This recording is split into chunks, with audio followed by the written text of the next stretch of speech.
వర్ణించిన ప్రవర్తనకు సంబంధించి సరిగ్గా జతపరచబడిన రక్షక తంత్రాన్ని గుర్తించండి.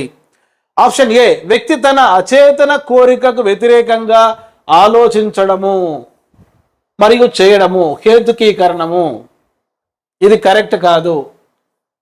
హేతు అంటే కారణం, మరి వ్యక్తి తన లోపాలకు తన తప్పులకు అసలు కారణం కాకుండా వేరే కారణం చెప్తే హేతుకీకరణం. కనుక ఇక్కడ ఏమి ఇచ్చాడు మీనింగ్? వ్యక్తి తన అచేతన కోరికకు వ్యతిరేకంగా ఆలోచించడం అన్నాడు, కనుక అది హేతుకీకరణం కాదు. బి, వ్యక్తి తన అసంబద్ధ ప్రవర్తనను సమర్థించుకోవడం, ప్రతిచర్య నిర్మితి. ఇది కూడా కరెక్ట్ కాదు. 3, తన జీవితంలోని ప్రారంభ దశలోని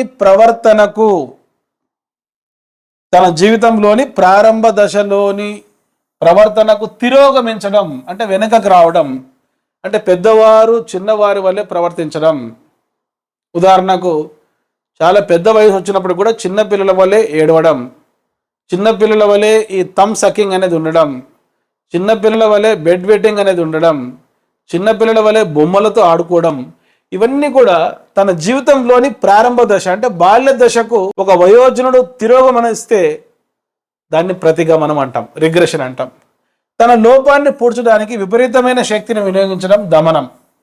దమనం అంటే అది కాదు, బలవంతంగా మరి మన ఫ్రస్ట్రేషన్ మర్చిపోవడాన్ని దమనం అంటాం. కనుక ఇక్కడ ఆన్సర్ ఏంటంటే సి, తన జీవితంలోని ప్రారంభ దశలోని ప్రవర్తనకు తిరోగమించడం ప్రతిగమనం. ప్లే స్టోర్ లో ఎమిలీ అకాడమీ అని టైప్ చేసి నేడే యాప్ డౌన్లోడ్ చేసుకోండి.